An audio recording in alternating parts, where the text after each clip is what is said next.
50 লাখ টাকা কিভাবে দিতে পারেন, তাহলে আমরা এখানে আপনাদের নেতৃত্বে একটা অফিস আমরা দিয়ে দেবো, এখানে বসে আপনারা আপনাদের কাজটা করবেন। ঠিক আছে, এখানে বসে আপনারা আপনাদের কাজটা পরিচালনা করবেন, এটা ওই কাজটা আপনাদের দায়িত্ব হবে। সম্মানিত উপস্থিতি, সাথে সাথে এখানে যে কাজটা আপনাদেরকে করতে হবে সেটা হচ্ছে এই, আমরা এখানে যারা আছি, আমরা এখানে কি কর্মী বা কর্মকর্তা, আমাদের প্রত্যেকের একটি পেশা প্রয়োজন, যে পেশায় কাজ করে ইনকাম করে আমরা নিজেরা চলব। তো এটা হচ্ছে আমাদের পেশা, এখানে আমরা কাজ করব, কাজ করে আমাদের নিজেদের প্রয়োজন, পরিবারের প্রয়োজনটা আমরা মেটাবো।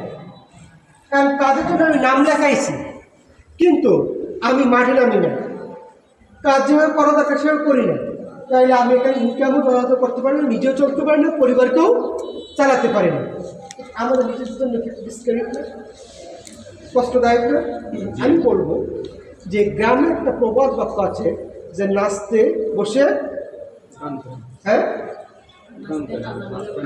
না, নাচতে নামবে, নাচতে বসে ঘুমটা দিয়ে হয় না। যারা নাচছে তাদেরকে ঘুমটা খুলেই নাচতে হয়। তা আমরা যেমন কাজে নামছি, এখানে লজ্জা করে লাভ নাই, ভয় করে লাভ নাই, অন্য চিন্তা করে লাভ নাই।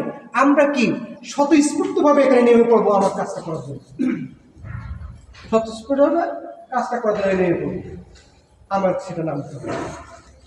আজ এই প্রোগ্রামটা আমার অফিসে অনেকগুলো কাজ আছে, অনেক আজকে এই মে মাস ঈদের আগে অনেক জায়গায় আমাকে প্রোগ্রাম চেয়েছিল, আমি কোথাও প্রোগ্রাম দেইনি। গত সপ্তাহের আগের সপ্তাহে সম্ভবত না, গত সপ্তাহে আমরা আমাদের সিনিয়র কর্মকর্তা যারা, তাদেরকে হেরে ফিরে দেখেছিলাম যে তাদের সঙ্গে একটা মত নেওয়ার জন্য।